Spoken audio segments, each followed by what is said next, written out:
여러분 안녕하십니까? 광주 MBC 뉴스투데이 시작합니다. 먼저 오늘의 주요 뉴스입니다. 5.18의 남은 의문을 해결하기 위해 출범한 5.18 진상규명조사위원회 활동이 올 연말로 끝나는 가운데 신청 사건 처리율이 10%도 채 되지 않는 것으로 확인됐습니다. 목포를 중심으로 열린 전국체전이 국내외 선수단과 관광객들을 전남으로 이끌며 지역 경기 활성화 효과를 톡톡히 했습니다. 조선시대 여수 지역민이 울릉도와 독도를 개척했던 기록이 속속 발견되고 있습니다. 일본의 독도 영유권 주장을 반박할 근거가 될 수 있을지 기대가 모아집니다. 앞으로 광주 지역 세자녀 가정의 초등학생은 형제자매가 재학 중이거나 졸업한 중학교에 우선 배정됩니다. 광주시 교육청이 이 같은 내용의 중학교 입학 배정 방식을 발표했습니다. 5.18 진상규명조사위원회가 결국 청문회를 열지 않고 활동을 끝내기로 했습니다. 종료 시한은 점점 다가오는데 지난달까지 처리하기로 약속했던 사건들은 아직도 제자리 걸음입니다. 임지은 기자가 취재했습니다. 올해 말 활동 종료를 앞둔 5.18 진상규명조사위원회. 당초 지난 3월까지는 5.18 책임자에 대한 조사를 마치고 발포 경위 등을 규명할 청문회를 열 계획이었습니다. 청문회를 올 3월까지는 추진하겠다. 작년 국정감사에서 그렇게 말씀을 하셨거든요. 오는 10월 16일 전원위원회에서 청문회의 주제 및 개최 여부가 최종적으로 결정된다는 말씀을 드립니다. 전원위원회 회의를 열고 개최 여부를 다시 논의해보겠다는 입장이었지만 찬성 3명, 반대 6명으로 결국 청문회는 없던 일이 됐습니다. 아직 처리해야 할 사건들이 산더미처럼 쌓여 있는데 청문회까지 준비하기엔 시간이 부족하다는 이유입니다. 21건의 직권 사건 중 진상규명 결정이 난 사건은 단 1건.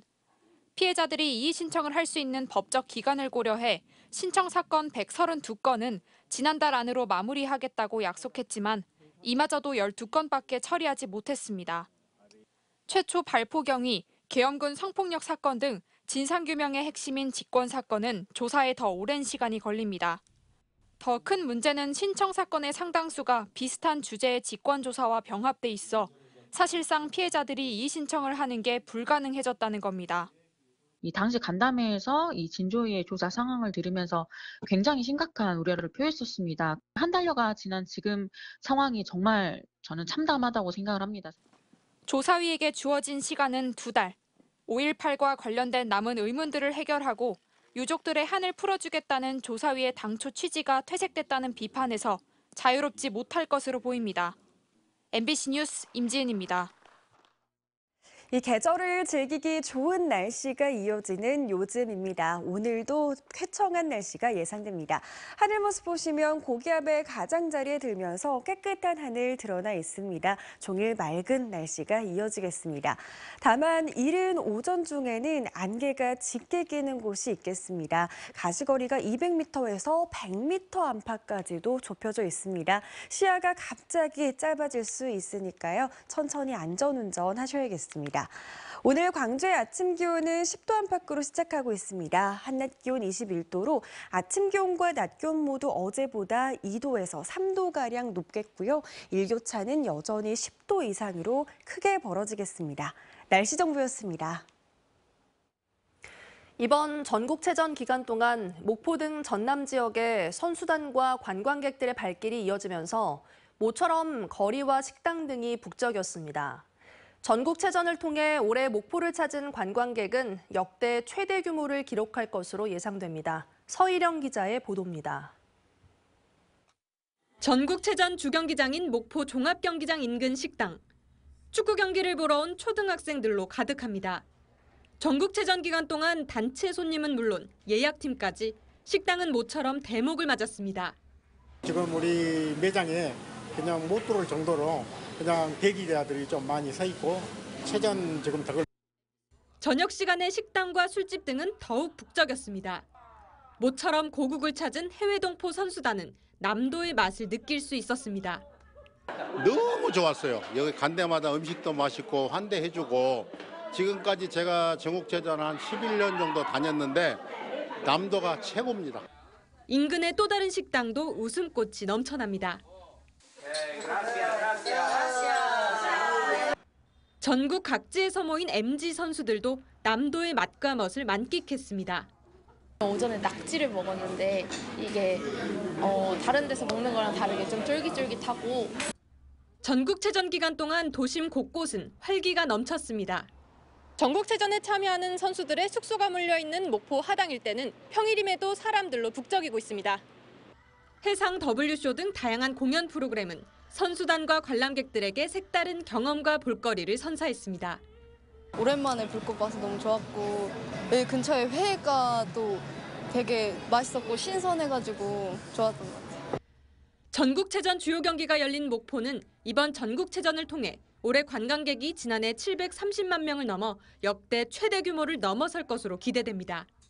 전남 전체적으로도 1,952억 원의 생산, 부가가치 유발 효과로 지역 경제에 큰 도움이 될 것으로 보입니다. MBC 뉴스 서유령입니다. 전남 지역 주민들이 400여 킬로미터 떨어진 울릉도까지 가서 벌채와 조업을 했다는 기록들이 발견되고 있습니다. 지역 고찰의 스님이 울릉도 일대를 정찰했는가 하면 지역에 울릉도산 나무로 만든 주택이 있다는 진술과 자료들이 나오고 있습니다. 보도에 강서영 기자입니다. 1195년 고려시대부터 명맥을 이어오고 있는 여수 흥국사. 임진왜란은 물론 조선 말기까지 외적을 무찌르던 승려군인 승군이 주둔했던 곳입니다. 이 가운데 조선 중기 흥국사 스님이었던 뇌헌 스님의 경우 울릉도에서 일본인을 추격하다 일본에 다녀온 사실이 1696년 비변사 기록에 진술돼 있습니다. 석천사 진옥 스님은 이를 근거로 여수 지역과 울릉도, 독도 지역과의 연관성을 주장하고 있습니다. 군으로서 탐색으로 갔던 것 같아요. 국가의 어떤 책무를 갖고서 일본이 다시 쳐들어올 수 있는 사항이 있는가를 갖다 살피러 갔던 것 같다.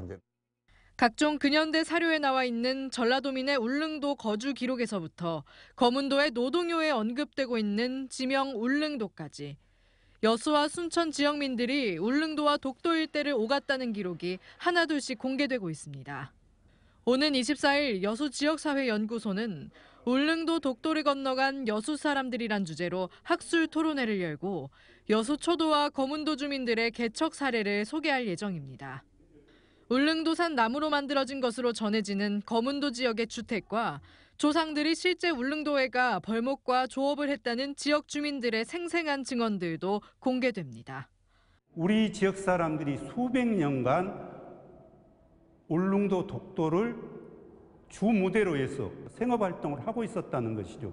이 자체가 실효적 지배를 할 수 있는 증거가 되고 명분이 되는 거죠. 목숨을 무릅쓰고 400km 거리를 오가며 울릉도와 독도를 지켜냈다는 지역민들의 기록들. 일본의 독도 영유권 주장을 반박할 주요 근거가 될 수 있을지 기대가 모아지고 있습니다. MBC 뉴스 강서영입니다. 무면허 음주 상태로 전동 킥보드를 타다 보행자를 들이받은 20대 남성이 징역형을 선고받았습니다. 광주지법 형사 6단도 김지연 부장판사는 지난 4월 광주 서구의 한 도로에서 혈중 알코올 농도 0.179%의 만취 상태로 전동 킥보드를 운전하다 보행자를 들이받은 혐의로 기소된 A씨에게 징역 6개월에 집행유예 1년을 선고했습니다.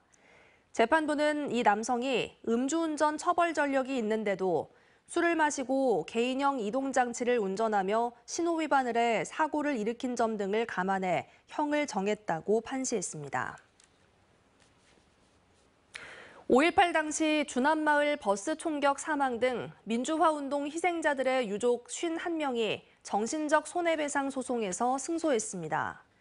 광주지법 민사 14부 나경 부장판사는 1980년 5월 20일부터 27일까지 계엄군의 총격에 숨진 희생자 유족들이 국가를 상대로 제기한 손해배상 소송에서 희생자 1인당 각 2억 원의 위자료를 상속 유족에게 나눠 지급하라고 판결했습니다. 재판부는 전두환 등 신군부 세력에 의한 헌정질서 파괴 범죄가 자행되는 과정에서 사망한 원고 측에게 국가는 정신적 손해배상을 할 책임이 있다고 판시했습니다.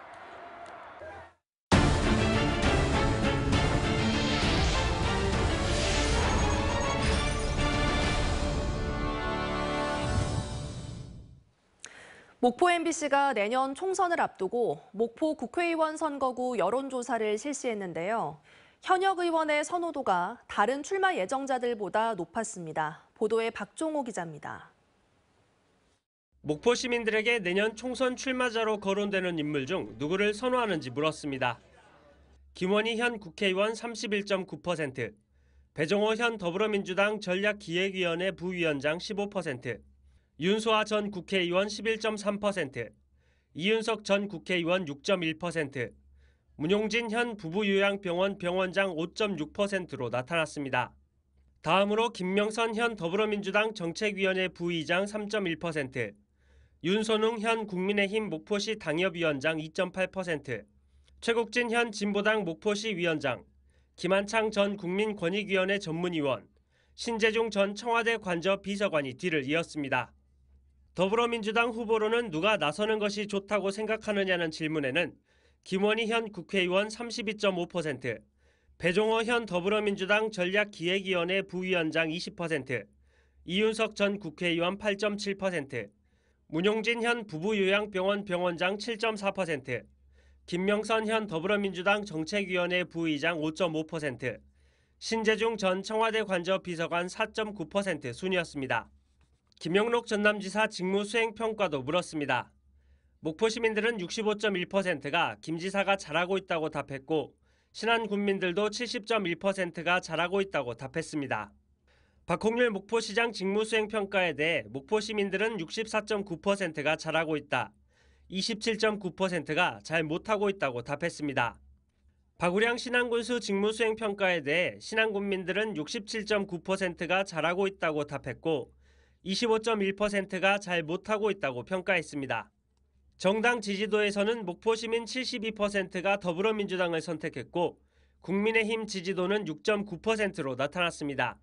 신안군민은 74%가 더불어민주당을 선택했고 국민의힘 정의당 순으로 나타났습니다. 자세한 내용은 중앙선거여론조사심의위원회 홈페이지에서 확인할 수 있습니다. MBC 뉴스 박종호입니다. 술을 마시며 초과 근무를 하는 듯한 사진을 자신의 SNS에 게시한 광주 남구청 공무원이 징계를 받게 됐습니다. 광주 남구는 품위유지 의무 위반으로 관내 동행정복지센터 직원 A씨에 대해 경징계 의결을 인사위원회에 요구했다고 밝혔습니다.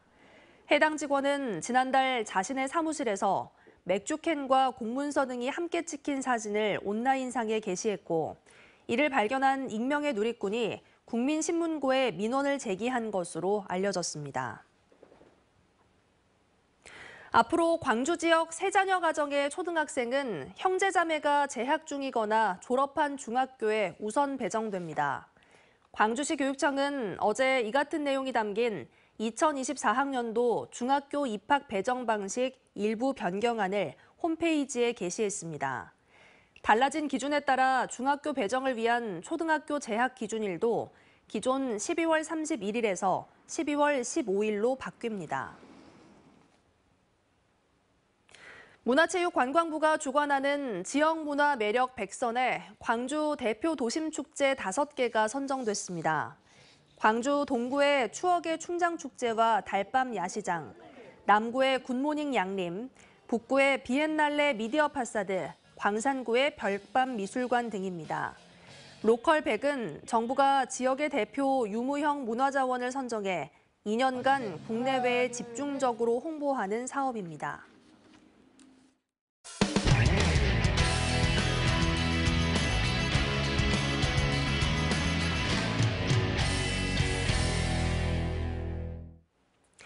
깊어가는 가을 여행의 계절에 사춘기 적응을 앞둔 작은 학교 아이들이 자전거 소풍에 나섰습니다. 두 바퀴로 논길과 바닷길, 호숫길을 지나 오르막 내리막을 달린 하루를 따라가 봤습니다. MBC 강원 영동 박은지 기자입니다. 바닷마을 작은 언덕에 자리 잡은 고성 아야진 초등학교. 자전거를 타고 가을 소풍을 떠나는 5, 6학년 아이들이 장비 점검과 몸풀기에 한창입니다. 속초에 있는 영랑호까지 왕복 20km 여정이 쉽지만은 않지만 기대가 더 큽니다. 기분은 좋고 영랑호가 제일 기대돼요. 그게 재밌을 것 같아요. 가는 길이. 어떤 게 좀 기대될 것 같아요? 내리막길 같아요. 출발 직전까지 안전 수신호를 점검하고. 자, 출발은 이거 정지죠? 정지해서 출발. 오케이. 자, 좌회전 뭡니까? 좌회전. 학교를 출발하자 금세 풍경이 바뀌며 추수가 끝난 가을 들녘이 넓게 펼쳐집니다. 시원한 바람을 맞으며 30분 남짓 계속 달리자 해안도로에 진입하고 어느새 동해 바다가 곁에서 반짝입니다. 잠시 자전거를 멈춘 6학년들은 코스모스를 배경으로 졸업사진을 남겨봅니다. 다시 자전거를 타고 오르막과 내리막을 지나고 땀이 날 때쯤 영랑호에 도착해 맛있는 점심시간이 시작됩니다.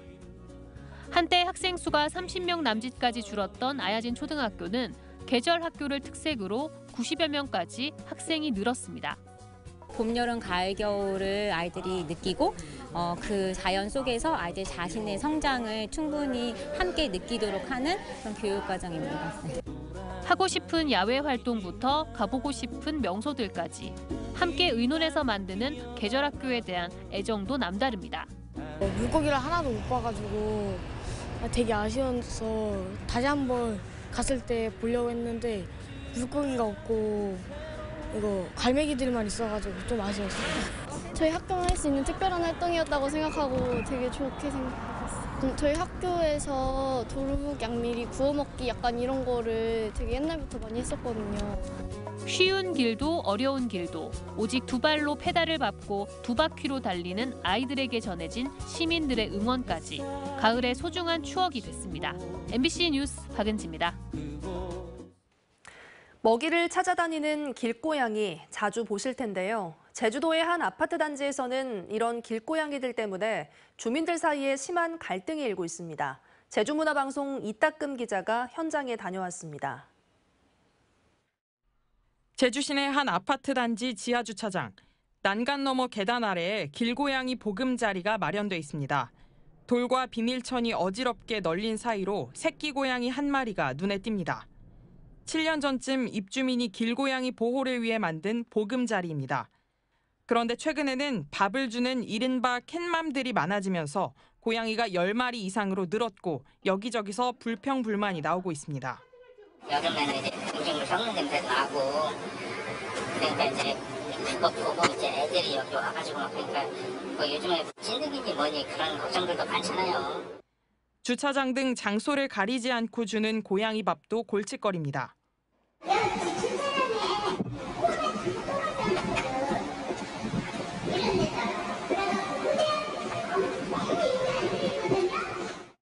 결국 입주민 사이의 다툼으로까지 번진 길고양이 사태. 최근 밥을 주려는 주민을 보고 다른 주민이 제지하면서 말다툼까지 벌어졌습니다.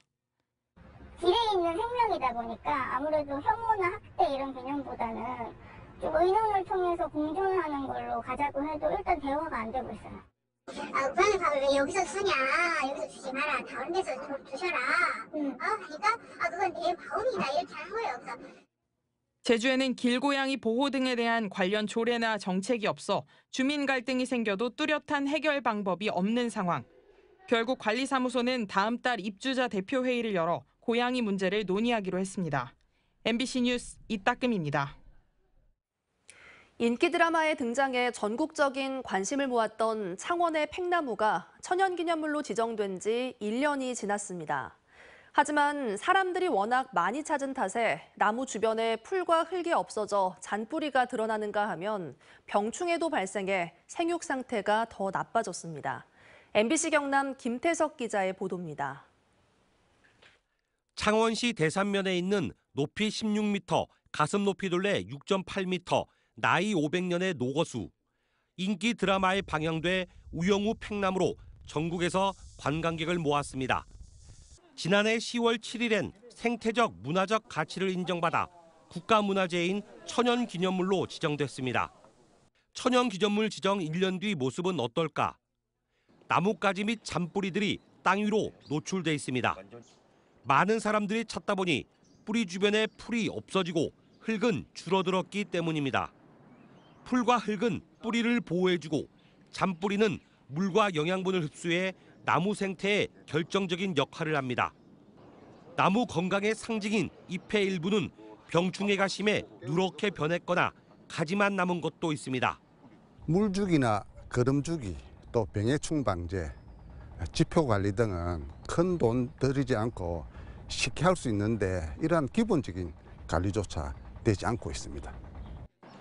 나무 생장을 방해하는 콘크리트 시설물이나 인도는 1년 전과 변함이 없습니다.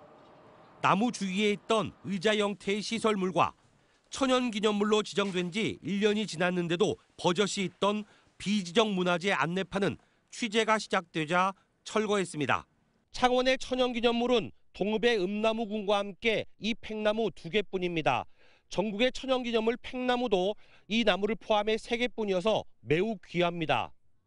창원시는 병해충 방제, 정밀 진단, 수관 정비, 수목 상처 치료 등은 했거나 하고 있지만 부족함을 인정한다고 밝혔습니다. 또 문화재청에서 받은 환경 정비 예산을 체계적으로 사용하기 위해 올 연말까지 보존 관리 계획을 세워 추진할 계획이라고 강조했습니다.